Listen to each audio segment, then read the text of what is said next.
mic, Sean. Oh, I'm sitting on it. Heather Anderson. Sean McCammon. Yeah. It's been a long time. Yeah. I do tell some stories about the day I interviewed you. You don't want me to go there? Well, I feel like Dave interviewed me. Oh, I think we were both there. It was on the phone. I was at Queen's University. Okay. So Maybe you're thinking of Trevor Smith, who a lot of people have said this weekend. Hi, Trevor. Oh. And I'm like, yeah, okay, because I've got the gray hair and the hat and the glasses, and I walk with a kind of goofy. No, because Trevor was not my era. Right, Trevor was here. No, I don't think before that me. you're getting me So, confused with yeah. Trevor. No, but, I yeah. no, but it like so. Okay. So, anyways, what do you want to talk about? I don't know. So we're at the end of the reunion right now. We are. How do you feel? I feel exhilarated. It's been a great reunion. I was saying I've enjoyed this one more than the 25th and the 35th. Yeah. Just because, probably because we had 3 years to get it organized. So we had lots of people doing different things. And therefore I found like I got a lot more chance to talk to everybody. Yeah. Catch up with people, their kids. You know, it's just been awesome to see how many people. I forget, I'm getting older all the time. And, and they've got kids 11, 15. I'm like, wow. When did that happen? We just finished chapel. Like that was the best part of the weekend, wasn't it? It was awesome. Yeah. Yeah. Yeah, it was great. Although, yeah, I liked everything.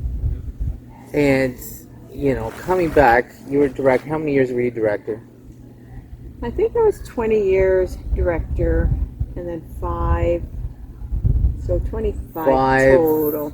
Five kind of pushing Dave out of the way. Yeah, exactly. Yeah. You know, as you know, he had to marry a teacher in order to stay at camp. Yeah. So he went through a lot of different people, but I was the lucky prize. At your retirements, at your camp retirement events in, when was that, 2008?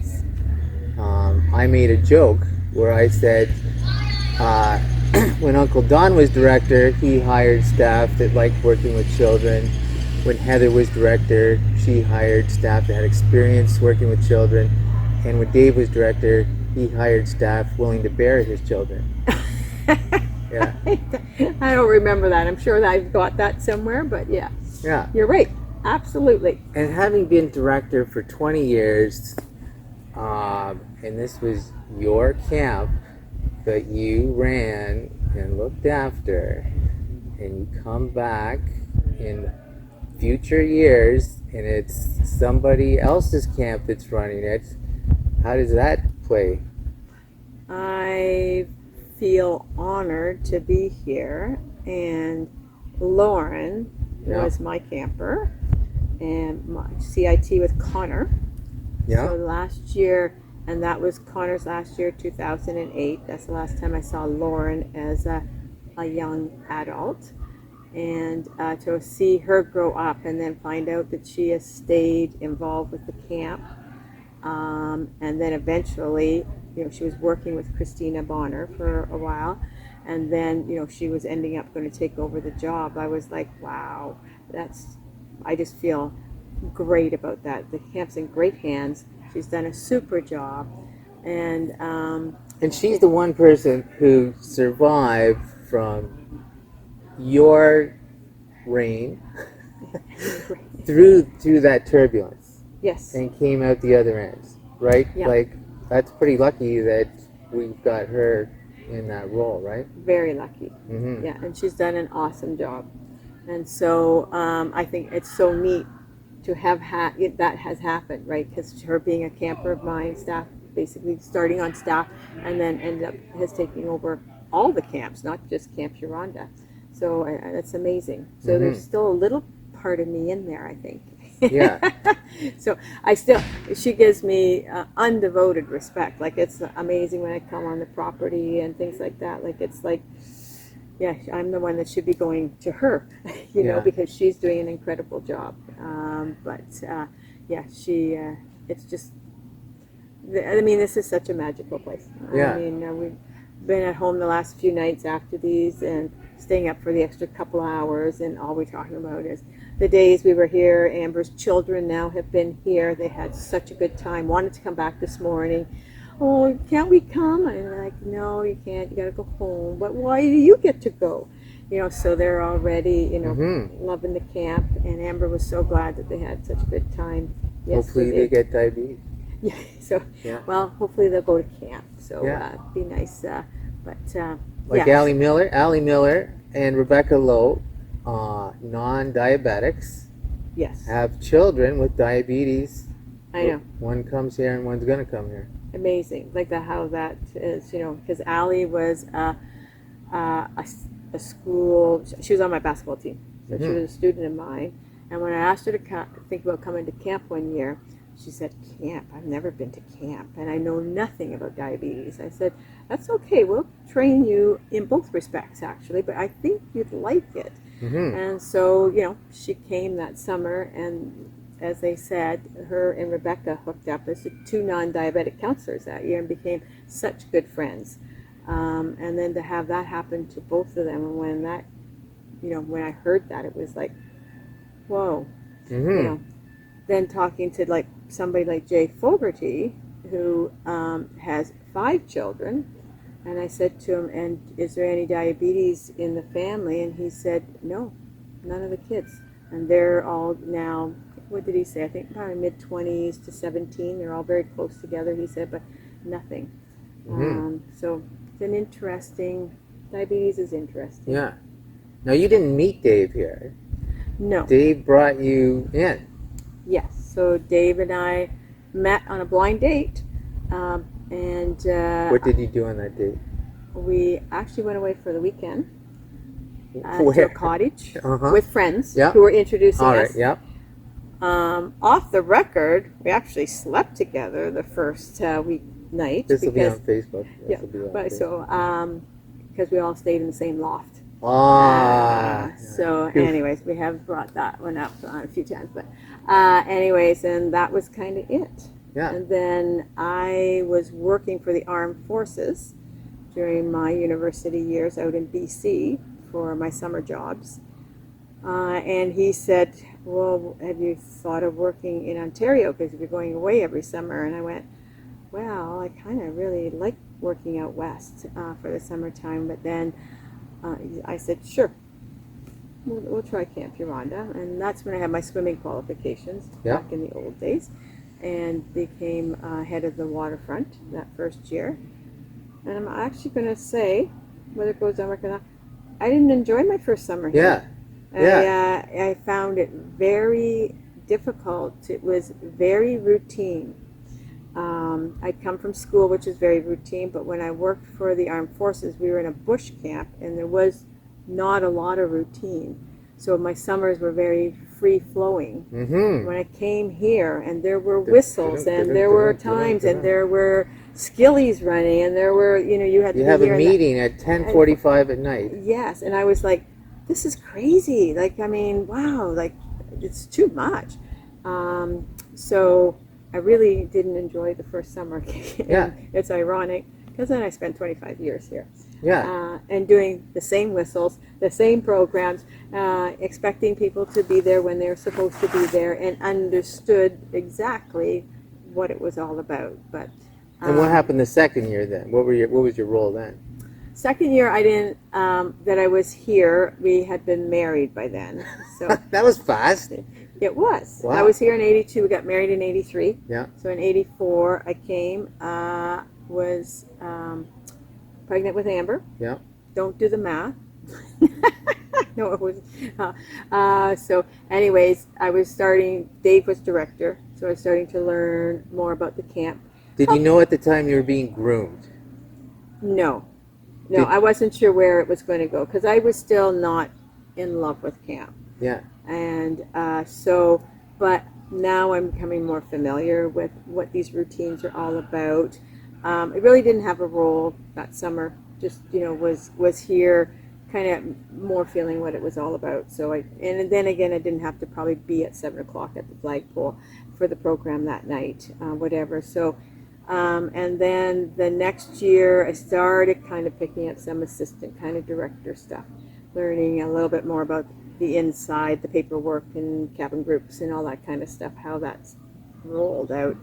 And I don't know if we actually know the year where that big transition came over, because he had to do clinical time with chiropractic, and he couldn't come up for that summer. Mm-hmm. And I applied, so it might have been 86 or 87 is what people are saying. Yeah, that I applied to the CDA for the director's job, and got it. Would that have been the camp committee that would have decided that, or?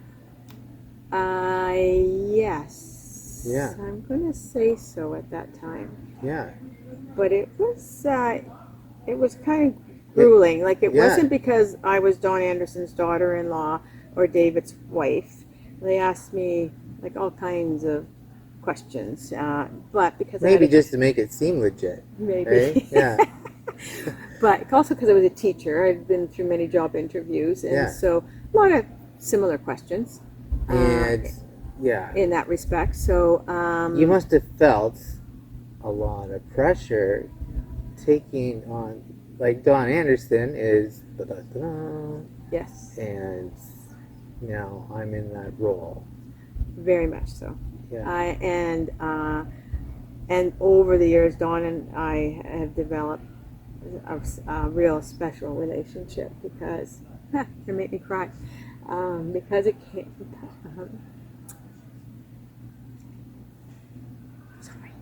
Yeah. Well, this is what happens. Yeah, this is what happens, and so I mean, he was my mentor, even though David had done it, but he was mine. He would come up every summer, and he was always just so positive. Like, yeah, you are doing such a fantastic job, you blah blah blah. And it was like, really, what do you think that, blah, blah, can you help me in this area? Can you help me that? And of course, he was in his words of wisdom. Without sitting down, there were no little formal chats. He would just either, I would just pick up things from him, watch him walk around the camp, and what his dynamics were, because still everybody knew Dawn at that point. And I was like, I'd love to be like that, and have that kind of relationship with the staff and everything.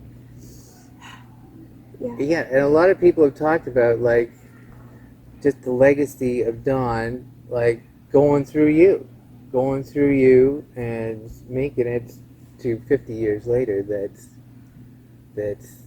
I can't get rid of us, Sean. Incredible. Just thinking of the legacy of like the Anderson family, and how, like, all these people are married and have children, and their lives have been, put on a better path because of your family. We hope so. Yeah. I think, we were just kind of a vessel, but like everybody has said, once you get here, you find your own potential. Mm-hmm. Because you can be you when you come here. And I always called camp a fantasy world. When you came in those gates at the beginning of the summer, life changed. Yeah. And all that city stuff, it was way back there. And no TVs, no newspapers, even radios. We hardly ever listened to the radio up here. So did you know what was going on in the real world? Yeah, in the real world.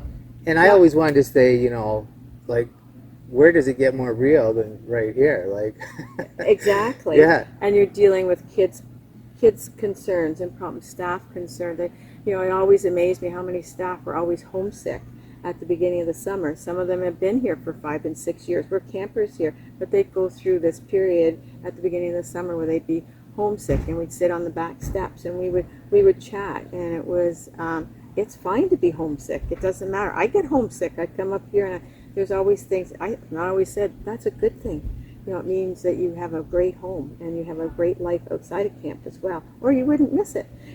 So we come up here, and then as soon as we leave here, we're crying because we love camp too. So I just think camp brings out the best in everybody.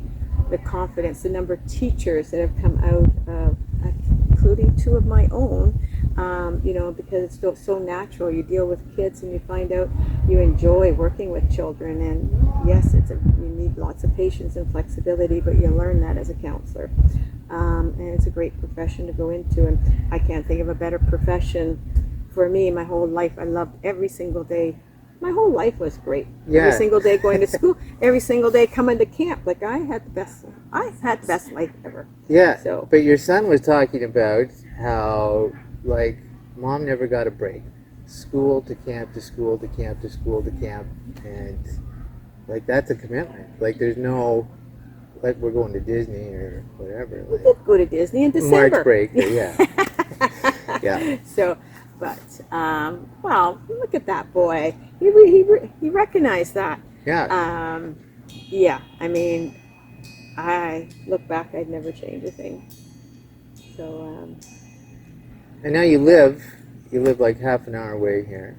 which a big reason we're in this area is because we were so fond of the area every summer. We started looking everywhere. And then it just was this Sprucedale property came up, and we went, this is even better because it's really close to camp. Mm-hmm. Who knows? I may have a little role at camp still. What about Ehrlich's property? Did you look into that? Well, we looked beside him because there were 3 properties up for sale on the right near him, and we did go over and look at them. But Like the guy year round? yes, houses? they were going to be. No, they weren't houses yet. They were just pieces of property. Yeah. And he was getting them severed. Well, hopefully getting them severed into 3 lots.